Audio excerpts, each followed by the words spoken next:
Hello, everybody. Welcome to this webinar in the frame of the International Science Center and Science Museum Day 2019. This initiative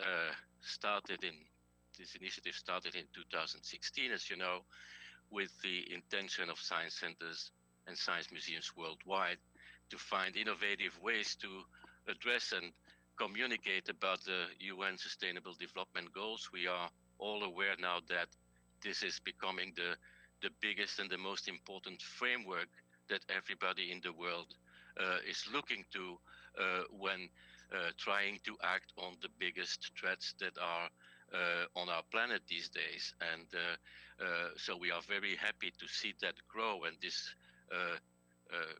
understanding growing within the political field, within the science museum field, within the scientific community, that there is this big common goal for all of us to try to make a sustainable planet, and that all of us, we can do something about it. And in the frame of this bigger scheme, this year we are featuring an event as the Association of Science Technology Centers that is focusing on some of these goals and on-site aspects of it. We have used a framework which is called the Ecohéroes, and you will hear from that soon, and inviting some of our members to address these sustainable development goals from their own local perspectives. So we are also very happy that we have been able to partner with the United Nations major group Children and Youth. This is, I used to call them, it's the stone in the shoe of the United Nations. This is the biggest major group with the most and the loudest, I would say, who always keeps the deciders at the UN on their toes and making them sure that they stick to their resolutions. And so I'm very happy that these friends are here with us to show how hard they are working to make sure that everybody stays focused on the objectives. So thank you very much for that partnership. And then, of course, I have to thank the science centers, which are Hydro in Belgium, where everything started with the first conversation a year ago. The friends in Floresta in Portugal, Universum in Mexico City, and the Planetarium Science Center in Alexandria in Egypt. So we have a real worldwide event today, and we are very happy that we can make this happen. Just a few things to start. We have a packed schedule. We have young people, we have young researchers, we have experts, we have 8 or 10 places in the world who are coming in. So please, those who have received the schedule, who are in charge, stick to the schedule, because we will not be able to, well, we don't want certainly to stop you in your presentations.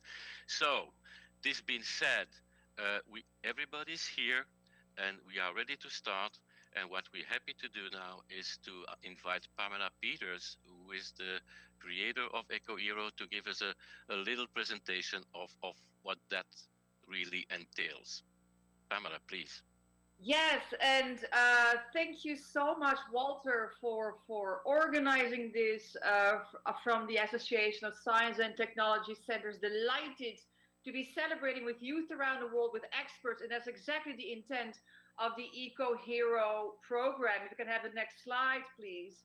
Becoming an eco-hero is probably one of the biggest challenges for youth today. And as an environmental economist, I have created this framework, as you call it, to help create a whole new generation of eco-heroes already in 5 countries. Next slide, please. Why am I doing this? Good question. First, I'm very passionate, of course, about the subject matter. And I want to ignite that same passion and seed within youth to care not only for the planet, but indirectly for themselves, the health of the planet is linked to the health of humanity. Second goal, of course, is to contribute to environmental presentation. And as these kids grow up, understand that they have a big part to play in the preservation and the restoration of ecosystems. So first they need the science, and then they can identify also the opportunities. Next slide, please, to adapt STEM into the real world. Why am I doing this? We already addressed that. But who am I to have some expertise or knowledge? Well, I'm an environmental economist. I am also an expert in sustainable development. You mentioned the SDG, the goals. I was already part of the UNESCO Decade for Sustainable Education in 2005 and contributed through media projects to mainstream sustainable development. I've also been a research fellow with Columbia University, the Vrije Universiteit Brussel VUB, and a fellow of the Explorers Club, where we basically go on expeditions around the world and test within different ecosystems what sustainable development for youth can look like. Next slide, please. And then, of course, I have great tools. If you have passion and knowledge and you have a productive personality, you come to great results. Again, to ignite youth, there's so many opportunities for you out there. You can become a writer one day, and this is what I've chosen to do, to channel my science into some fun literary works that also now includes a new graphic novel called Transformed by a Tusk, where I translate expeditions in the Arctic into graphic design. I've done sustainability week events with major players in the field, such as Bertrand Piccard. He's an advisor to the channel that I have. And then, of course, the Eco Hero Lab, let's go for the next slide, is another great tool. And this is the core of this amazing day with those museums. We address 4 different ecosystems: soil, water, air, and forest. And we let those kids get inundated in the science again, and then help them understand through practical exercises what sustainable development means.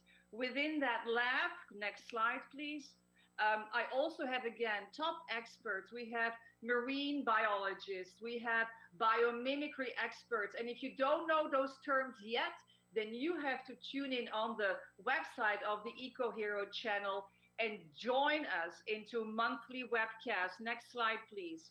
More results have been generated. This is a great sample of photos that were taken at the Smithsonian Museum of Natural History just 10 days ago, where I created a geodesic dome, a safe space for youth to express wishes for a sustainable planet. That's just a fun exercise, again, to translate science that I give through a school curriculum into expressive modes, which kids use as well. Next slide, please.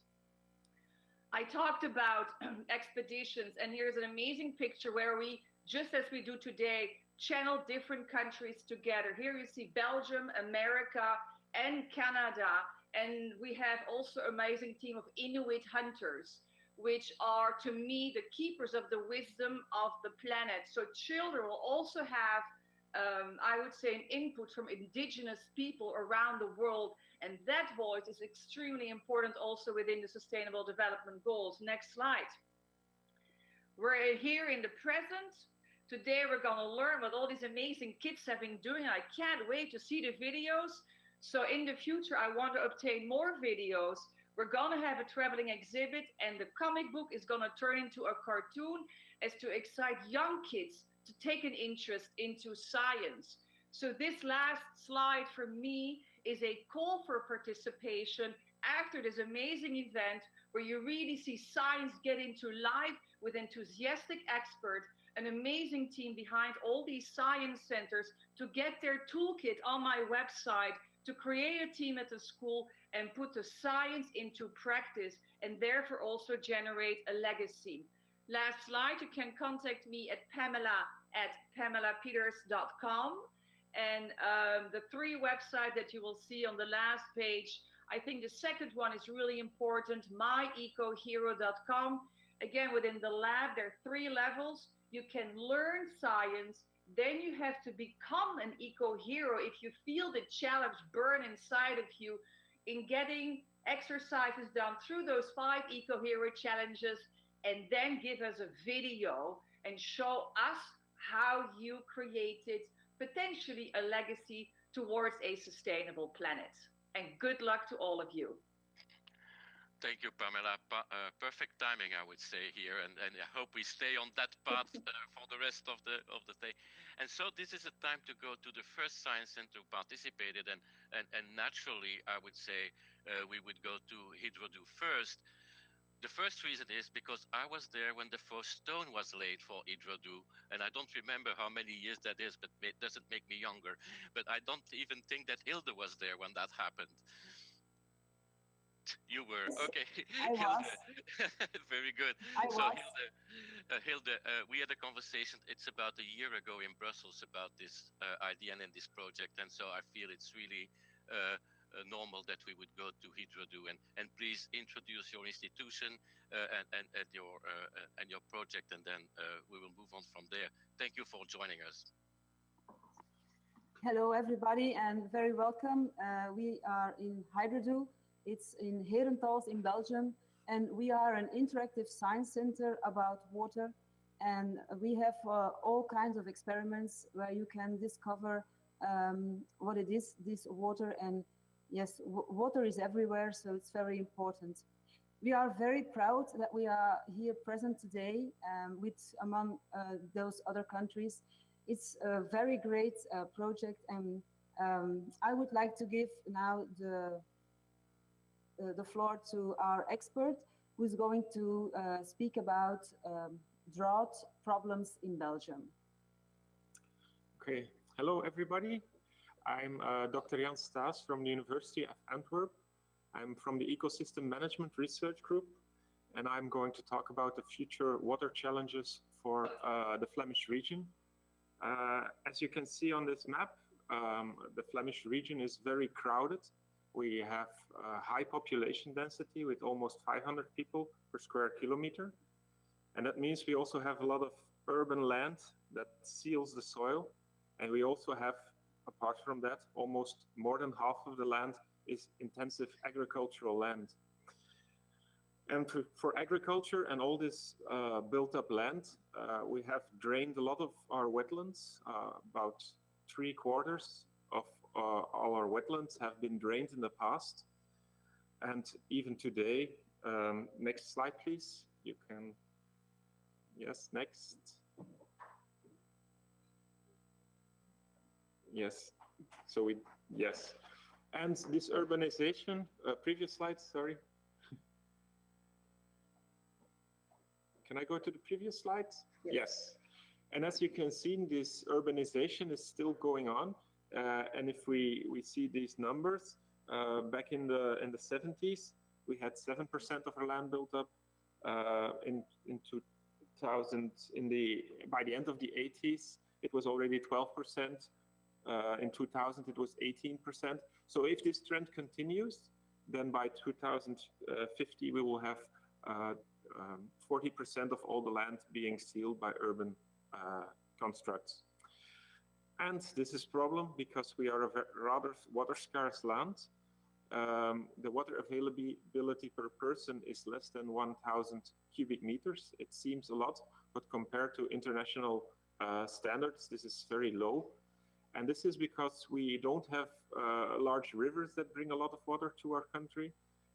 So we are very dependent on the rain and also very dependent on groundwater as a key resource.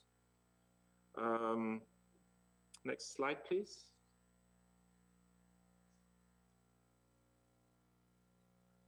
Now, we are increasingly being confronted with climate change. As you can see on the black circle, that is where Belgium is, and the Flemish region is part of Belgium. And in average, we will have the same rainfall, but we will have increasingly dry summers. The summer of 2017 was a drought that occurs 1 in 20 years. The drought we had in 2018 occurs once in 100 years. And the drought we had this year occurs once in 50 years. So it's evident that the climate has already changed. And we're having problems with water availability because the soil has been sealed, so the water cannot go into the groundwater. And also because we have a lot of drained land, the water doesn't get time to also get into the groundwater. So we are looking now for solutions. Next slide, yes. One of the solutions is, of course, to reduce our water consumption, use less water, and also make sure our wastewater is being reused for irrigation or other purposes. But of course, we can also look at increasing the supply of water by decreasing the land that has been sealed with parkings and built up land to make sure there is infiltration there. And also very important, that's often forgotten, that is we need to reduce the drainage of our land and try to restore wetlands, especially in the upstream parts of the land. By this, we can give water more time to soak into the underground and to recharge our aquifers. But these measures is very difficult to implement them because this is on private land, it's on land of farmers, it's on people who have built up land. So it's very difficult to implement these measures. So we're trying of ways to reward landowners for taking these measures. Thank you for your attention. So that was nice on time, I think. I would like to present the Ecohéroes from a school here in Herentals. It's the Frenet Ibis School, and they are the winner of the competition of the Ecohero Challenge. They made a wonderful video. We will show it in a minute. And they really would like to say hi to the other kids. So I will go to the camera and film them for 1 minute. Sure. Like to see the kids. Yes, here they are. Hey. Hello. Congratulations to you. Yes. We're looking forward to your video.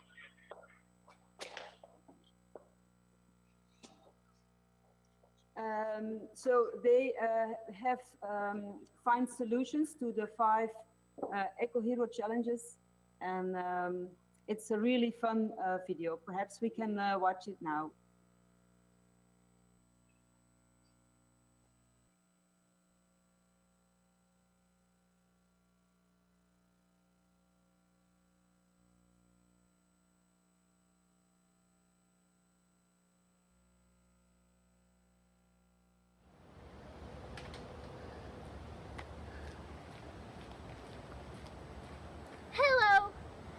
Ecohero, and I'm at the Ibis School.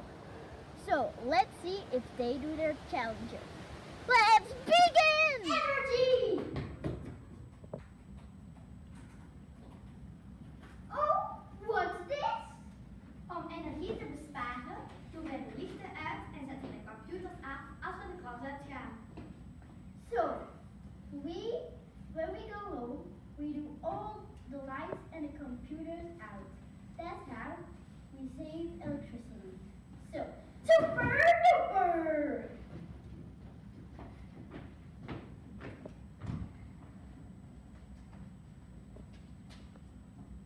Feeling of happiness!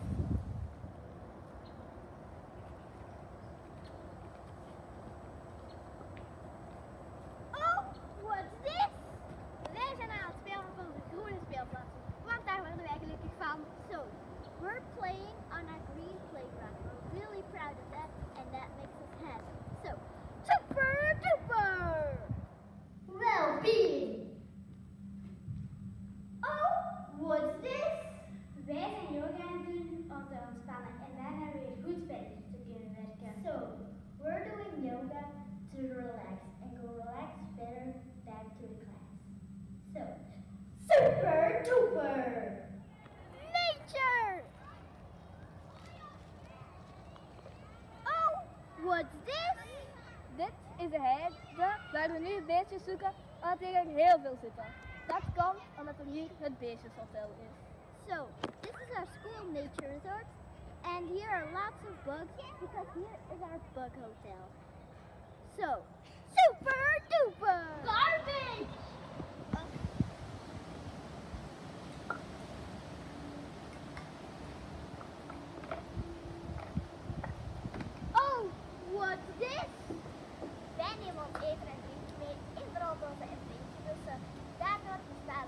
afval. En dat is beter voor de natuur. So, we take our lunchboxes and water bottles to school. So that's better for the nature and it's less garbage. So, super duper!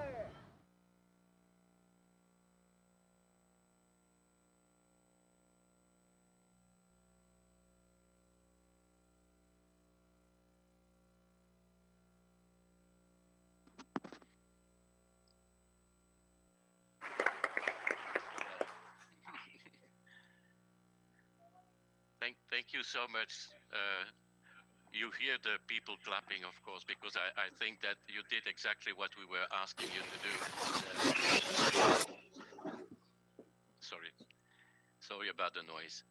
So at this point, and before we go to our young researcher with somewhere in a cafe in Dominican Republic to talk to you, we want to have the United Nations Major Group Children and Youth to present themselves for a second.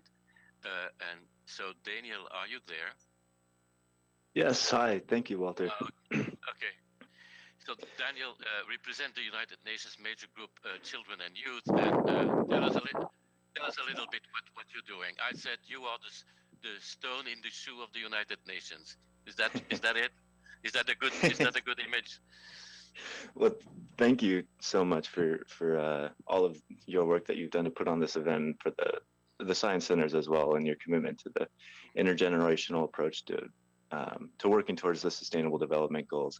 The Major Group for Children and Youth is the formal UN-established and self-organized mechanism for young people to engage in sustainable development discussions at the UN. We are proud to be a strong organization made up of 8,000 member entities from over 170 countries and territories around the world. I represent our team working on citizen science and science communication, which is so important as we discuss the great challenges facing the world and work to engage the next generation of scientists who will solve these challenges. It's been an honor to work with all of you and to help connect 4 young experts on our topics today. And I'm very excited to hear the rest of the discussion today. And thank you again. Thank you, Daniel, and we're so happy to have you. And so this is time for us to go and see Persis Ramirez. Yes. Okay. You can see me, but hopefully you can hear me. Yes, So, we can hear you. Go ahead. awesome. Greetings, everyone. My name is Persis Ramirez. I am a water sanitation and health engineer with a background in civil engineering. My job focuses on helping develop plans, pilots, and projects for the sustainable management of the natural resources of my country, which is the Dominican Republic. I am very happy to participate in this incredible initiative that involves 2 of my favorite topics, science and youth. And in the next slide, you will see that my innovation will be very brief, but I would like to speak a bit about my organization, the Water Youth Network. The Water Youth Network is a global and inclusive connector in the water sector with a vibrant community of students and young professionals all around the globe. So, as part of this community, we envision a world where young people work together to become agents of change and ultimately improve the world's water situation. So, about the Ecohéroes, in the next slide, I prepared just some pointers to share with you about this amazing initiative, and it's based on some of the lessons that we have learned developing projects in the Water Youth Network. So the first one is keep increasing your reach. Think about ways in which this project can scale up. Would you like it to be on a national or even regional scale? I love the way that you guys incorporate multimedia. Think about in a way also in which you can use social media to involve more people, of course, under supervision and if possible. Second, maintain a strong and constant communication. From the lessons learned in the Water Youth Network, we can tell that since we are in a community where with different time zones, it's very easy to sort of not maintain a good communication, but it's important that you make sure to keep content as much as possible This will help you strengthen your sense of community as well. Then realize that you are already making a change. It is wonderful that more and more young people are being given a global platform where our voices can be heard, as it is the case of Greta Thunberg, for example. But it isn't really the only way that we can make change. We, young people, account as 1.2 billion of the world's population. And if each one of us becomes an eco-hero, then I am more than sure that change will be visible. Finally, do not get discouraged. You are doing an amazing job, and I cannot wait to see the outcomes of this project. So finally, I would just like to apologize for the noise. The day has been a little bit eventful, but thank you for listening and allow me to partake in this activity. If you are interested in joining the Water Youth Network, please scan the code on the screen. And again, thank you so much. Thank you, Persis. I know it was a very difficult situation for you there, but you managed it really well. Thank you so much. And I think it's an inspiration for the young kids, and that's what we really wanted to do. You are a young researcher, and you chose for science and research to try to make your impact in the world, and exactly what this whole thing is about. So thank you for joining us. We are now going to Portugal and to the Floresta, which is a science center that is focusing on forests. And Nuno, can you tell us a little bit about it? Thank you, Walter. First of all, let me say that this is a great honor to be part of this event. We here at the Centro de Ciencia Viva da Floresta, we are a very small science center located in the middle of Portugal, and we are surrounded by a dense forest. So this is a privileged place to learn about forests and their importance. And today, to help us understand some of the issues about forests, we have with us an expert, is Conceição Colasso. She is a forest engineer, so she's someone who understands how forests work and how to fix them. And she is a researcher in the University of Lisbon, and she focuses on communicating to all stakeholders in society, from students to decision makers, the importance of forest conservation. And today, she's going to talk to us a little bit about the issues surrounding forests and how they connect with the Sustainable Development Goals. So, thank you. Let's listen to Conceição. Hi, well, let's see if you can listen to me well. First, thank you for the invitation. It's really a pleasure to be here and participating in this seminar. Since the challenge was to merge forest and the Sustainable Development Goals, I went to FAO reports. And the FAO reports, one of the things that they work, it's the state of the forest and how they can link to the sustainable goals. And one of the sentences that they have that it's really, really interesting is that forests and trees make vital contributions both to people and planet.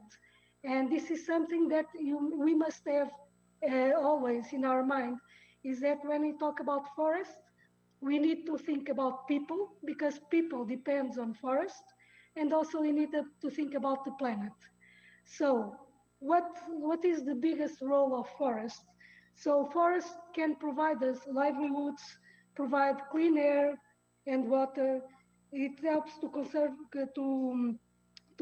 biodiversity, and also to respond to climate change, that it's one of the biggest challenges that we are having this year, and for the future, it will be the future challenge. And why does the forest is so important for climate change? Well, what it does, it's a very powerful sink of carbon. So this means that all the pollution, all the carbon dioxide that are in the atmosphere, it can enter the photosynthesis process. So the forest will will gather all the carbon. This, together with the oceans, they are the most important ecosystems to mitigate the effects of climate change. But also, well, we need to look also to people. And well, forests, what they do is they provide us food, they provide us medicine, also fuel.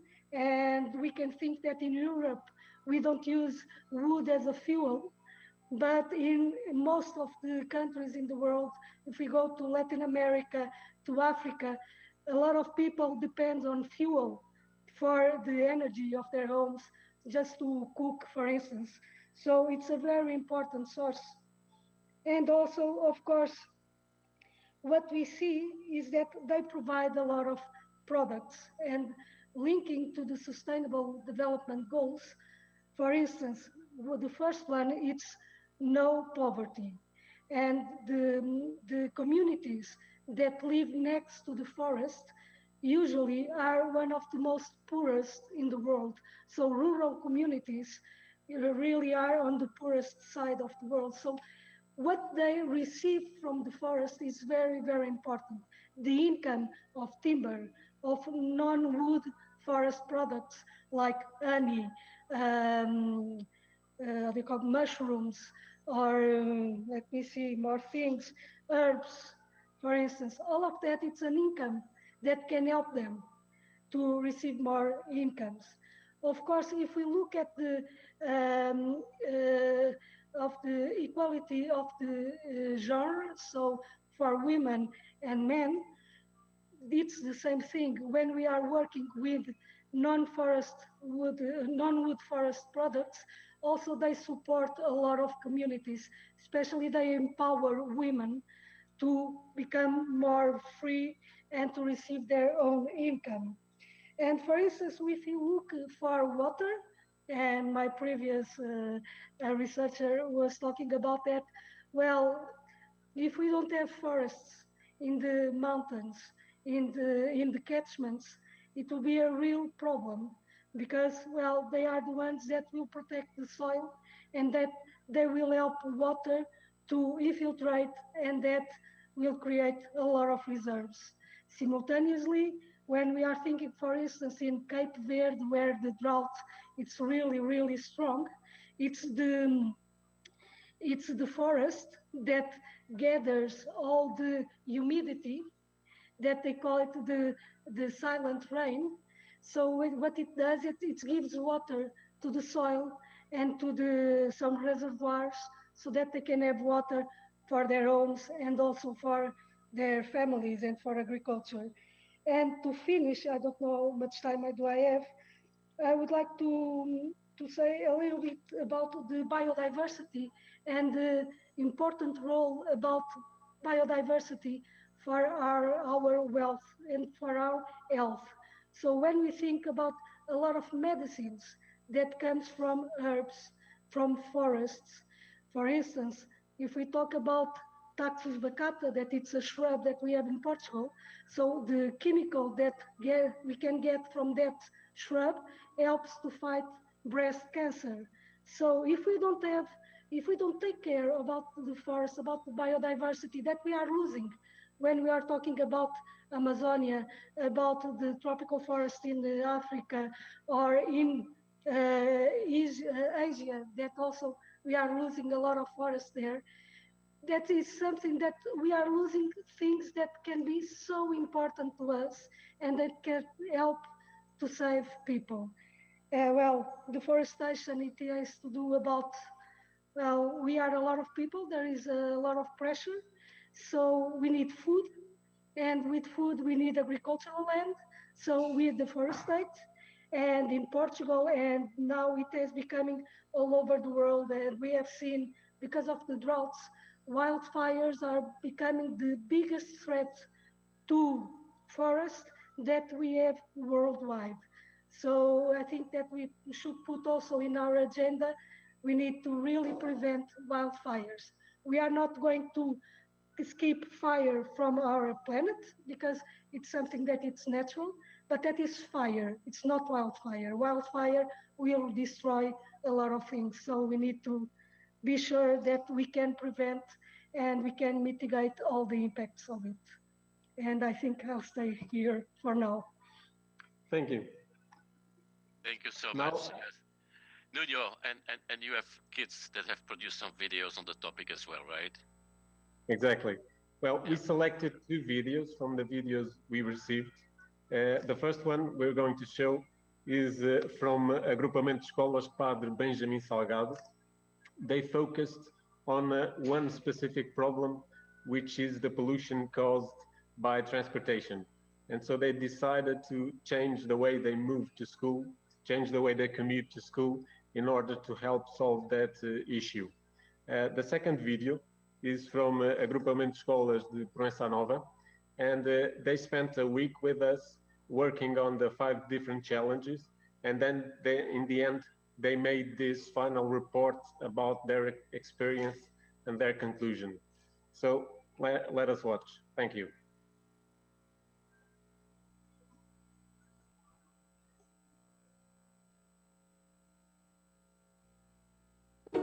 O que estamos a fazer ao nosso planeta?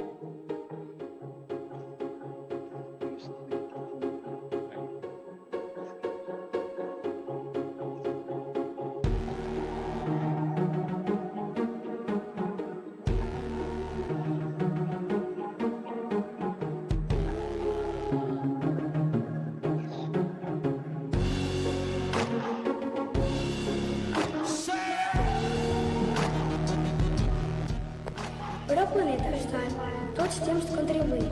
Se queres viver, o planeta temos de proteger.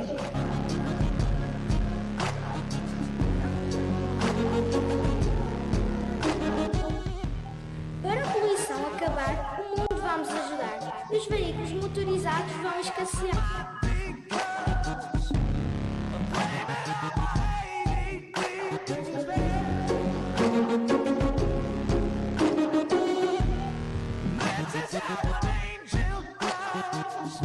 Meios de transporte não poluentes temos de usar para o planeta ajudar.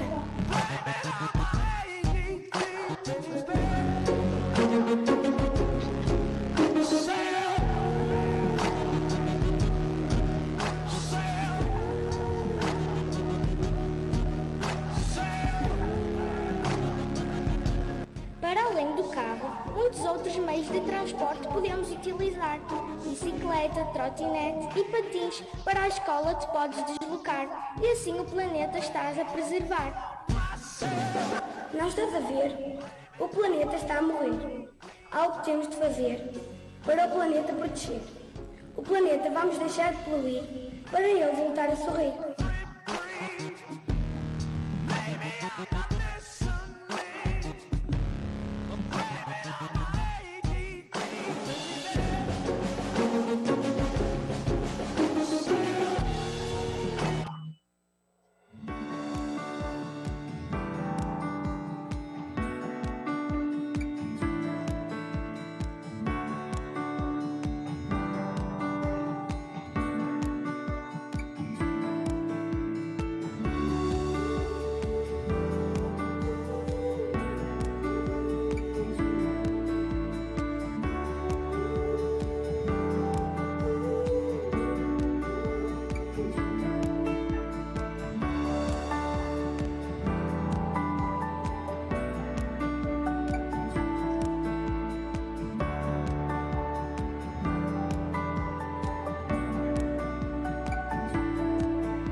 We the forest. We explore fields. Result climate change and loss of biodiversity. We are children and we can make a difference. You will survive. You will gather. We ask to arms to turn garbage in the soil. We went out to explore nature. We learned to save energy. Friendship will help to solve the problem. Forests are love. Forests are love. Forests take care of the planet.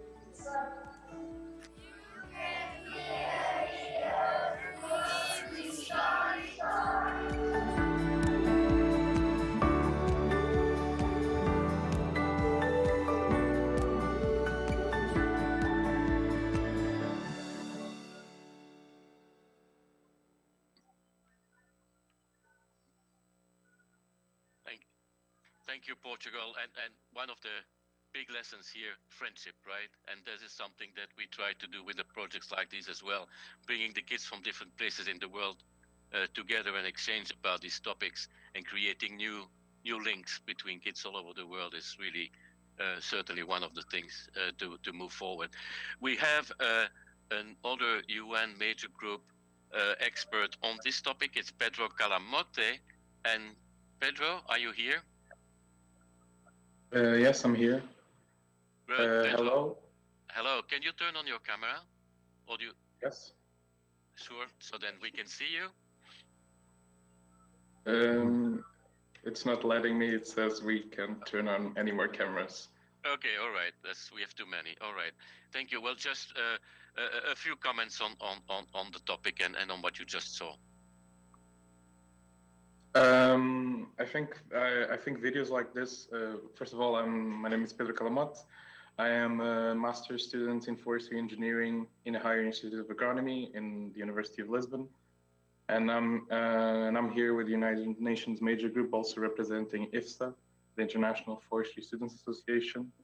And I think videos like this that we saw and initiatives like this are amazing. We should listen more to what children have to say about the environment and the ideas they have for the environment. And we in IFSA take that as a super important value to, as young people, make our voices heard by being active in our sector, making sure forestry students and related sciences students' voices are heard and they have a platform to express their voice. We in IFSA take part of many organizations like FAO, UFRU, and we really think it's important for these initiatives, for associations like ours, for the United Nations major groups, to be annoying, like you said, Walter, to make sure our new ideas are heard, to make sure change is brought to all these organizations and all these initiatives. And I would like to end my very, very short speech with IFSA's vision, which is for a world that appreciates forests. And we really take that into heart when we are doing all our activities. And I would like to thank everyone very much for the honor to be here. Thank you so much, Pedro. And thanks again to the UN major group to partner with us on this event. Time to go to Mexico and to Universum. I see they are already there. So Gabriela, just give us a little bit about what Universum is, and then we'll hear about the topic that you have been addressing.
workshop guided visit, case speech, and at the schools the name is Talking to the Scientist and workshop in your school.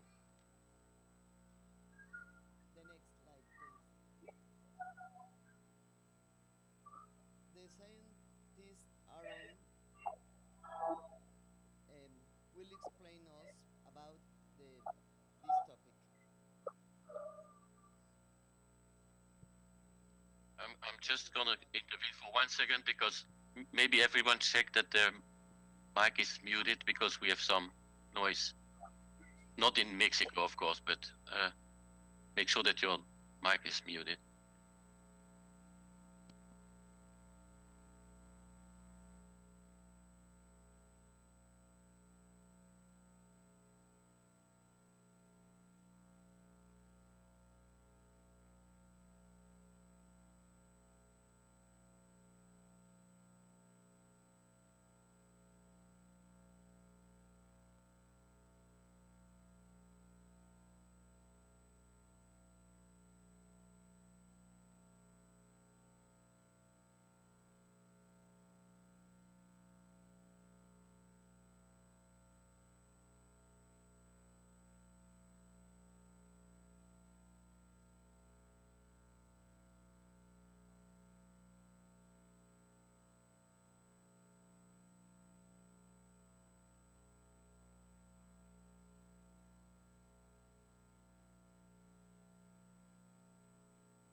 Walter, are you muted?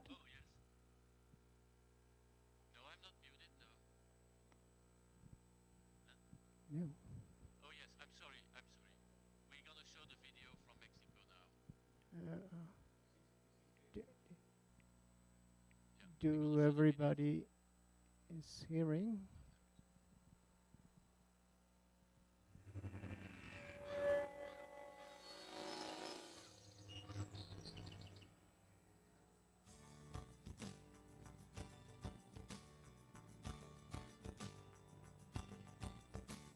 Aquí tenemos muchas plantas.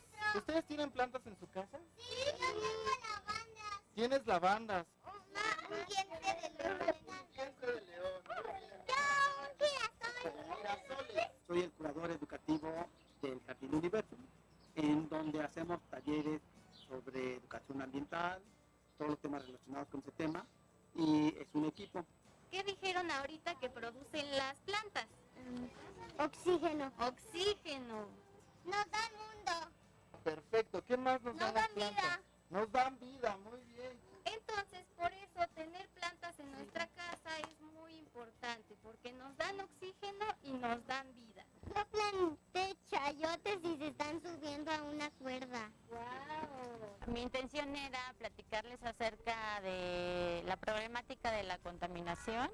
Algo muy importante que queremos platicarles aquí es sobre la atmósfera y cómo las plantitas ayudan a regular y a preservar los gases que se encuentran en ella, ¿vale? ¿Saben qué es la contaminación? Que estás haciendo que el planeta se vaya extinguiendo. ¿Qué se les ocurre que sea un contaminante? Los productos químicos que hay en la lluvia. Tiene unos productos químicos muy malos que pueden afectar a las plantas. Nunca pensé que un niño de menor a 10 años pudiera saber acerca del fenómeno de lluvia ácida, ¿no? Dentro de su azotea verde podrían incluir árboles frutales que podrían sembrar en una maceta fácilmente, ¿vale? Hay que regarlos con la manguera. Sembrar flores. Es un jardín con muchas plantas. Y que con esas pequeñas aportaciones que podemos hacer, el ambiente y todo nuestro entorno se ve mejorado y nos vamos a retribuir, ¿no? Entonces eso es algo muy, muy padre que podemos nosotros divulgar aquí un poco en Universo. Pero yo quisiera que ustedes me dijeran si son importantes realmente las plantas o no. ¿Serán o no serán importantes? Sí, ¿por qué? Porque dan vida. Están muy preocupados por la vida, o sea, entonces, vida, es que dan vida. Y se van muy agradecidos y nos dicen que aprenden muchísimo y les gusta. Nosotros hacemos el grupo Universo, la DGDC, hacemos una invitación para que vengan al Museo Universo, donde tenemos muchas actividades de ciencia y parte de ellas son también sobre cuestión del cuidado del medio ambiente, sobre educación ambiental. Somos organismos que formamos parte de los ecosistemas y ayudar a divulgar, a que todos se lleven al menos un granito de arena de esta idea de que somos parte y que hay que cuidarlo. Creo que no hay excusa para empezar a activarnos ya y empezar a poner un granito de arena en toda esta problemática que tenemos de la contaminación ambiental. Existen estos espacios como Universo a los que podemos acercarnos y aquí con todo gusto los vamos a atender. La ciencia es maravillosa, les va a encantar y pues bienvenidos.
Great work in Universum as usual. So thank you for this contribution. And we know we have Axel. I'm sorry I was jumping ahead a little bit, but we have Axel Cooper available for some comments. And so Axel, can you introduce yourself and say a few words about the air situation?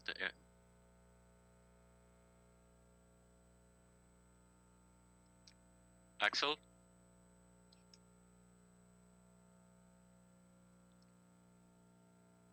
He's gone?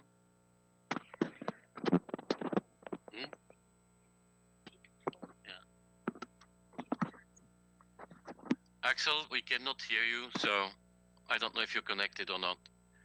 So I'm sorry, we cannot wait. So we're gonna move to Egypt right now. Let's move to.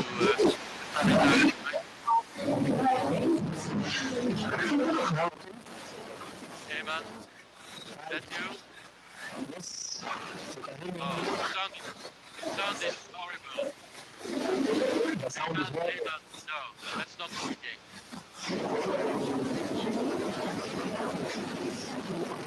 You can't hear anything, or the echo is bad. Hey man. Yeah. Hey man, I'm sorry, but this mic is not working for us. There is only noise, and we have, tried to rehearse that before, and it worked. So I don't know what's happening now, but the way that the sound is at this point is not working. Let's try the other mic. Okay, we unmute you. Okay, can you unmute him? Okay, go ahead. You can check this back. That's better. That's better. We're turning on the speakers here. Make sure to have only one mic on and turn off your speakers. Okay. Thank you. Okay. Hi everybody. You can hear me well now. Okay.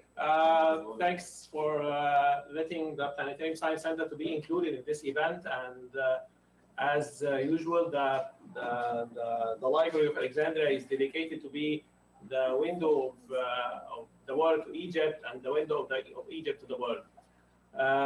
I'm really glad that the kids are here with me. They are here in the background. Say hi, everybody. I'm taking so much time, so I wanted just to let you know that the celebration is not only today here in the library for the International Science Center Day, but it's also extended to tomorrow. We are having hundreds of kids here in the library tomorrow, as usual in this day, to have workshops on stands in the open area and the conference center in the library. That will be having activities for primary and preparatory schools. I'll move quickly to our expert, Dr. Bushra Salim.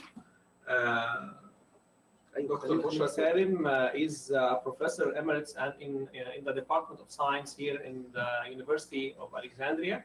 And she will be speaking to us about desertification. And if you know that most of the area of Egypt is deserts, and all the national actions are done here to extend the population and move the population to all these areas in Egypt. Hello there, can you hear me? Good. Thank you very much, and I'm going to be very brief. I'm going to talk about desert and desertification, and we are here, as Engineer Amin just said, we are very concerned about desertification. We have ratified the Convention to combat desertification, and as you can see on the slides, that desertification here, we have a lot of activities that cause land degradation, and the prolonged land degradation will end up with desertification. And we mean by desertification that we are losing productivity in our arid, semi-arid, and subhumid areas of Egypt. Egypt actually is one of the arid areas of the world. It has semi-arid regions on the coast, and it has also hyper-arid conditions in Upper Egypt. Next slide, please. Next slide. So, in order to have a quick view about the desertification and how it occurs, you can see in the slide. Can you click, please? Can you click on the slide? Mm-hmm. Okay. One of the most important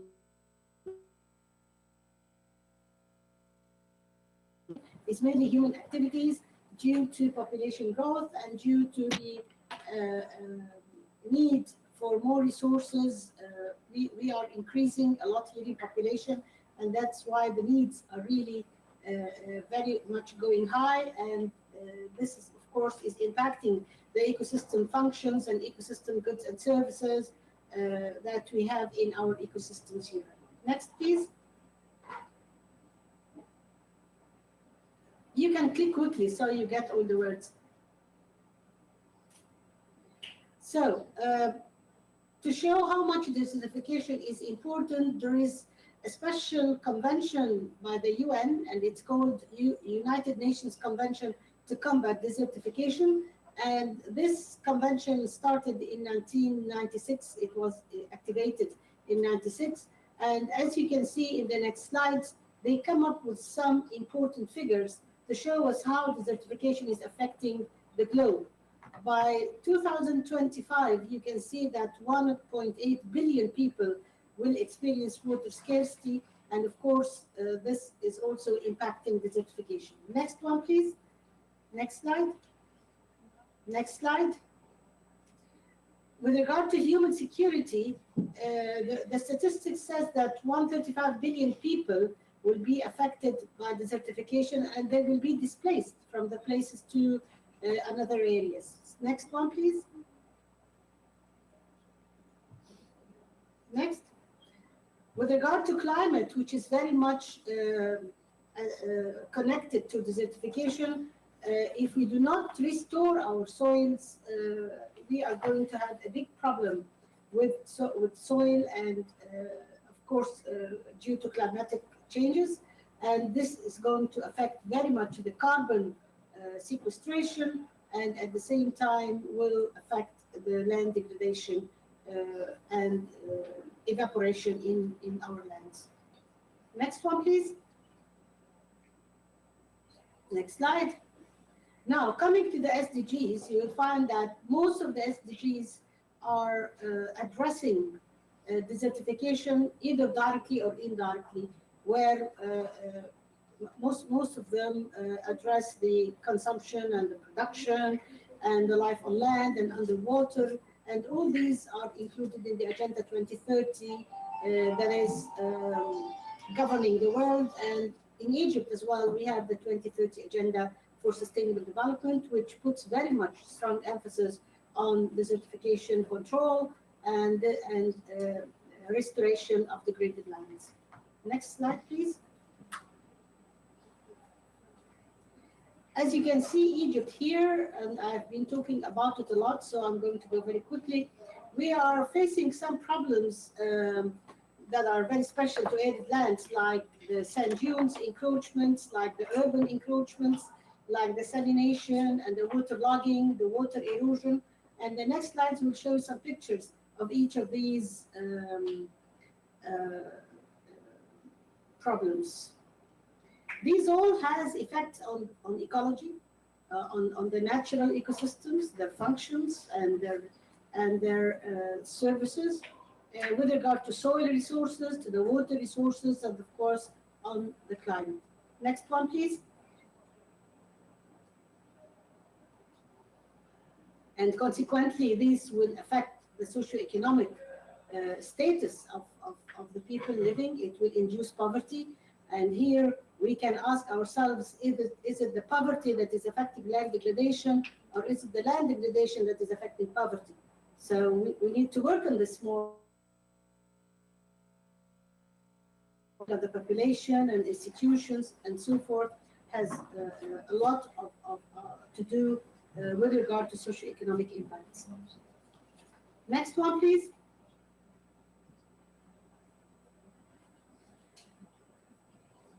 Now, if you go quickly on these slides, and maybe each of these causes, you will find some photographs to show us what is happening here in Egypt, causing desertification. So can you go to the next slides quickly, please? This is urbanization. As you can see, a lot of buildings are going on agricultural lands, and we are losing productivity due to this. Next one, please. The sea water intrusion and the water logging and the water erosion, all these are happening in Egypt. Can we go on to the next slide, please? This is the sand dune encroachment, and this is causing soil erosion, and this is a very serious problem here in Egypt. We have a lot of sand dunes in different parts, and they are really causing a lot of erosion around trees and plants. Can we go to the next one, please? Now, in order to solve these problems, there has been some plans that has been adopted by the government with regard to land reclamation in order to increase the productivity and to restore back the degraded areas. Can we go to the next slide, please? Again, next slide. Now, there has been some solution towards water, natural dams, and for water harvesting and rainwater harvesting has been also one of the plans, together with the reuse of sewage for reforestation corridors around the country. Can you go to the next slide? There are only 2 slides left. This is fixation of the sand dunes. As I said, this was a serious problem, and you do this naturally using natural plants in the desert. Again, the last slide, please. This cannot be done without using the traditional knowledge of the indigenous people that are living in these drylands. They have given us a lot of their data and information so that we can use it to return back the ecosystem functions and neutralize land degradation. Can we go to the next one, sorry? Some of the recommendations coming up in Egypt 2030 Sustainable Development Plan is to implement the laws, to enforce these laws, to spread the awareness about desertification control, to involve a lot of people, and to promote traditional farming practices.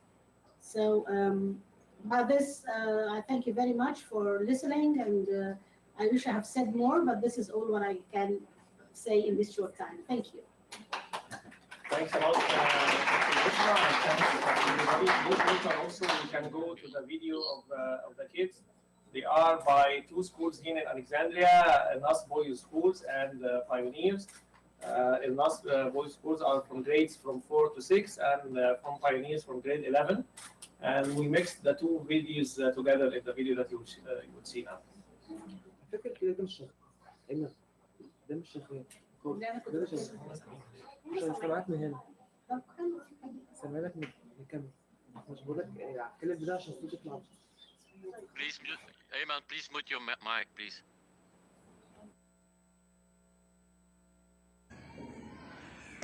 The environment is divided into 4 main topics: water, soil, air, and forest.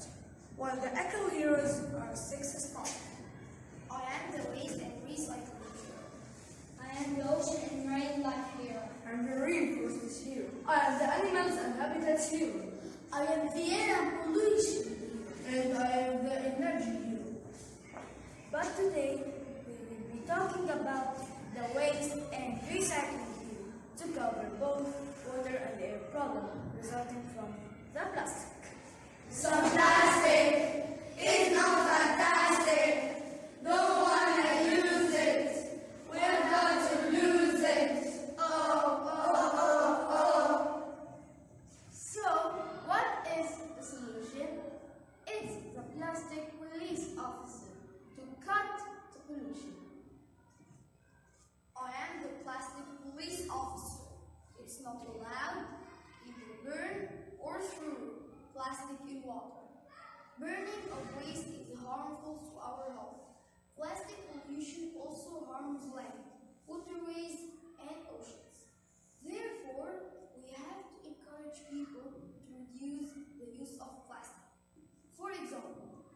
Sharm el-Sheikh, the Egyptian government forbid using the plastic substances and started new recycling projects. As we also did here in our school, EBS, in Nas Boys School. We are eco-heroes! We are superheroes! All together, we can make this world a better place! Let's make it cleaner! Let's make it greener! Now it's time to change our ways! Hello everyone, welcome to our greatest show. We're going to talk about water pollution. Water pollution has become an increasing problem in our earth, which is affecting the human and animal lives. It occurs when chemicals, waste, or other particles cause a body of water to become harmful for everyone. Increasing the temperature of our ocean, which is caused by two main reasons: the global warming that happens as a result for our doings, and the disposal of the remains of sweetening seawater. These two Second, we're going to know what are the issues that happen to the water. Hey, I'm the Nile River. I was a godsend gift to Africa and a pure source of water for drinking. But unfortunately, everyone misused me. They showered animals in my water, they threw garbage and wastewater pumps. Please don't forget that I give you water to drink. Don't forget that I gave you fish to eat. I provide you some medicine to heal. I also provide petroleum to use. And most importantly, I provide you oxygen. ايه هقول لك اولا شايف اللي بيحصل ده بيطفش السمك بيخليه يمشي هتلاقي اكتر الكافيهات اللي على البحر الصرف بتاعها بيصرف على الميه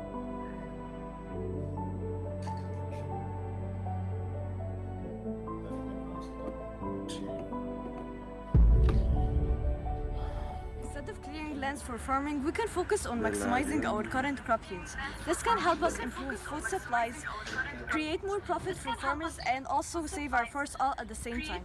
Our forests are dying, but we'll keep trying, because if we stop trying, we'll end up crying. Let's save our forests! Tú es un nuevo. Pero gracias, me agrada tu lado, güey. Tú sí sabes cómo hacer un hombre feliz.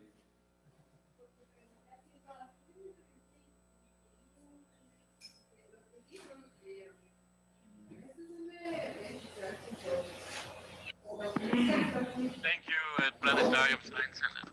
Thank you for this work. And this, we have someone who is an expert on this issue, like as well, but it's Diana Popadilla, but she should be universal, I think. Is that universal? Oh, here you go.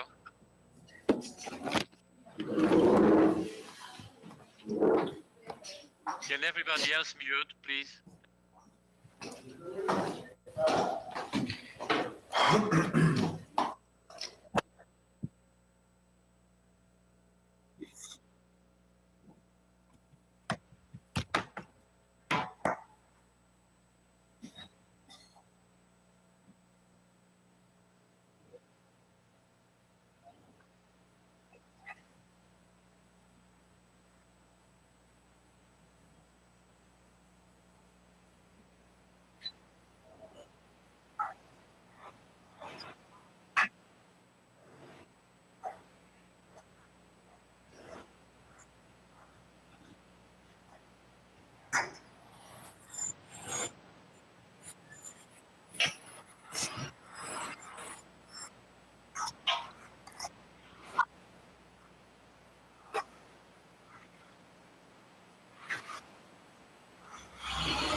Thank you, Diana. You know, it's always a big question. How do you go from learning from what the science says, how you make action out of that, and do what is the relation between scientific discoveries and action on the ground to make things change? How much can science influence decision making, and how much can we as citizens actually support that process is a big question all the time. So thank you for that example that you gave us. So thanks for watching. It's not yet now done because we have a part of the conversation is today that we have questions probably from different places to the others. And I know that in Belgium they have a lot of questions. And maybe if I can ask Ilde, you had questions about air pollution there. Can you take that on there? Is someone going to ask that question in your group? Yes, yes. The children will ask. One moment. Okay.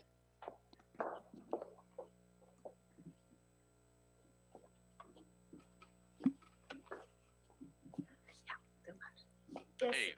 We have a question for Egypt. What are the consequences of the certification? Okay, that's a large question, but I'm sure that Eman and Professor can answer that briefly. For the question, of course, there is a lot of consequences for desertification. And as I said in the presentation, that I know it was very quick, there are socioeconomic consequences, and as well there are economic consequences, and there are environmental consequences. So if we talk about the environmental, we are losing a lot of species. We are losing productivity of the land. And of course, this has its impact on the population living in deserts and in arid ecosystems. Does this answer your question? Thank you. It's a question that I know you can expand an hour to respond to that, but I agree that this is the main things, and it relates also to, I guess, another question that they may have in Brussels or in Belgium or in Flanders about how that links to water situation and how we're gonna be able to feed the planet in the future. You know. Is that, Hilde? I thought that was some of the questions that you had there as well. I don't know. I just asked him to prepare 2 questions, so sorry. Okay, very good. That's all right. That's all right. Okay, give us the second question, then no problem. Yeah. Please go ahead. So we also have a question for Mexico. So does the air pollution come from the vehicles or is it from other things? Oh, good question. Thank you.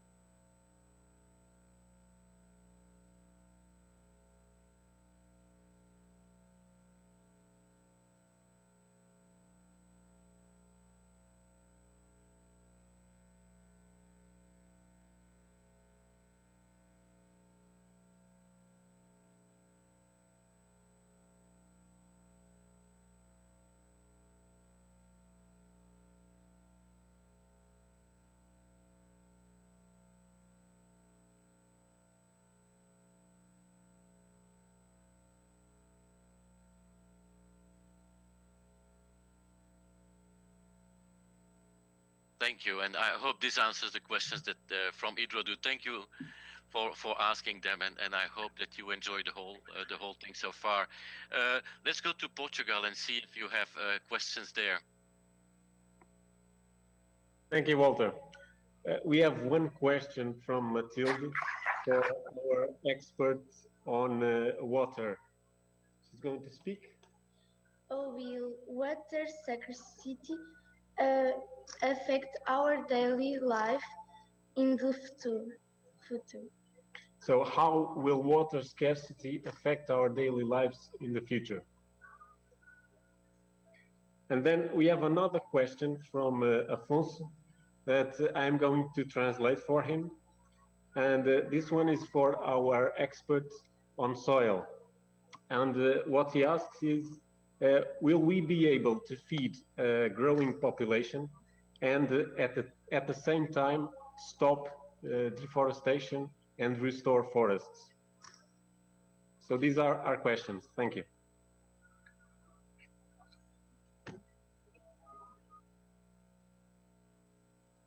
Professor Stas for that answer on the question about water.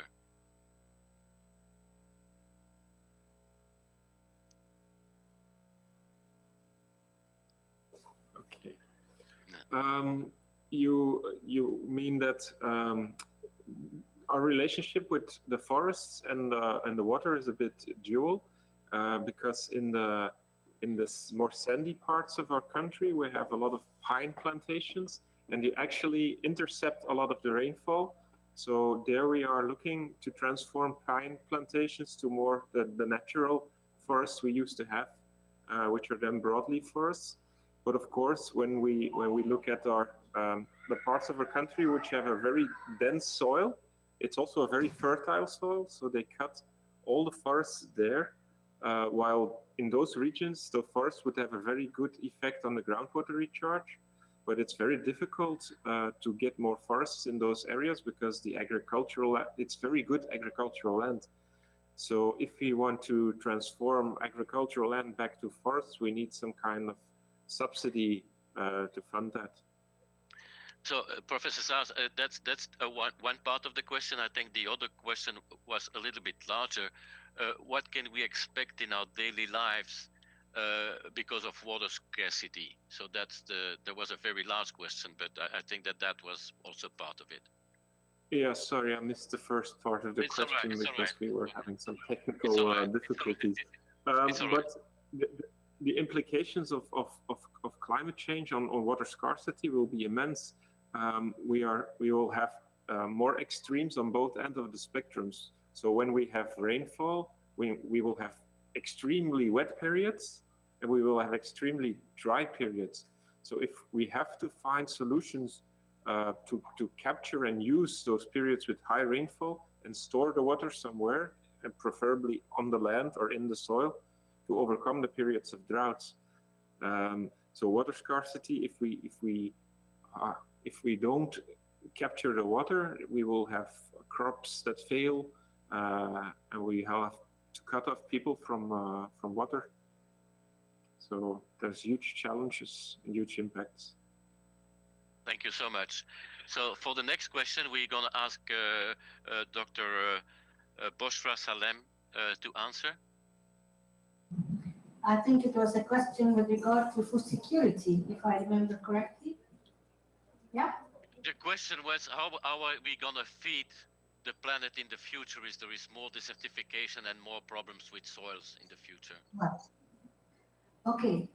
I think the question contains two components. The first one is the food and the productivity of the land, and the second component is the land itself and the soil. So if we think about these components, we can solve the problem. So if we have good practices, good land management, sustainable land management practices, this is going to help us to have more productive lands. And at the same time, if we have a lot of conservation of our biodiversity, then also this will allow us to have more grains and more crops of new species that would be soil tolerant and drought tolerant. And this will allow us at the same time to have more crops and more feed. So this is the first component. The second one is the population. Now we have to think about how can we conserve to produce more and to conserve more. So this will give us the chance to have less needs in countries suffering from desertification. So it is not just one answer, and it is only not just one way of doing it. It's an integrated solution that will allow us at the end to have a good result in terms of food security and and having enough food to feed the rest of the world. Thank you. Thank you, and I think this is really a crucial question, and I like to really address the problems the planet faces when saying this. In 2050, we will be 10 billion people. How are we going to feed them? We can do it, but we only can do it if we actually create a sustainable planet, which is increasing the food that we produce, but doing that on the same portions of land that we have. How do we intensify that? Why not destroying biodiversity? This is all a number of questions that are really related to each other, and it was very, very central to this conversation here today. Do we have questions in Egypt for? Yes, we have a small question and a message from the kids of Egypt to the other kids. So, go ahead. This question is for Belgium. In Egypt, the government started to reduce the usage of plastic. So, does your government impose any rules such as Sharm el-Sheikh? Thank you. Can Belgium, maybe Hilde, can you answer that? Because you actually are an ambassador for the UN SDGs in Belgium, so it goes beyond water, I guess. I didn't quite understand the question well here. The question was, what kind of measures does Belgium take to reduce the use of plastic? Yes, we are indeed the SDG voice for Belgium. So we have a lot of actions and also a demo about the plastic soup, and then people can learn about what is this plastic soup, and what can we do to reduce it. And we also promote, of course, the drinking of tap water, so that you don't have to use those plastic bottles, and you can reduce the garbage. So tell what the plastic, I know what the plastic soup is, but maybe not everybody does. Oh yes, of course. The plastic soup is a huge amount of plastic that is in our oceans, and yeah, at some places in the ocean it comes together as a very large floating plastic, and that's called the plastic soup. Thank you. Let's finally go to Mexico and see if we have questions from the kids there.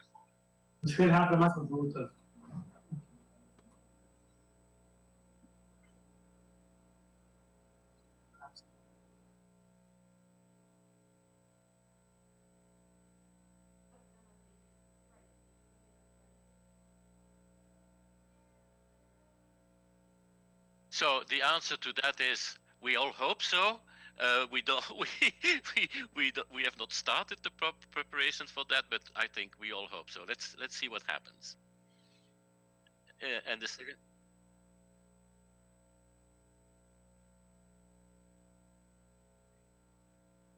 Okay, good. So let's start in Belgium.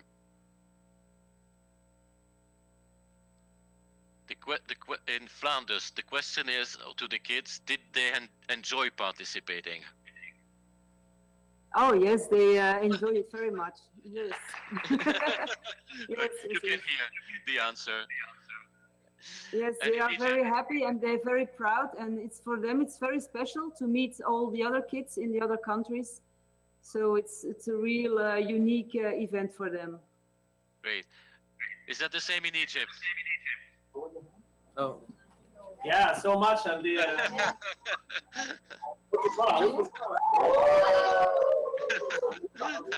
All right. Hello to all children of the world. We live in different places from all around the world. We speak in many different ways. Mother Earth, it's a great place to be. Mother Earth, home planet for you and me.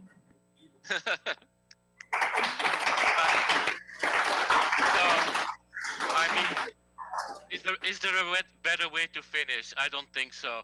I want to thank you all the science centers who have participated, Pamela for participating, the UN Major Group Children and Youth for making this event today a success, and all the kids in particular. We have enjoyed the videos. not only the one in Portugal, but also in Egypt and everywhere where the kids have participated, they always go beyond what we expect. And this was the same today again. Thank you again, and maybe we see you next time. Bye.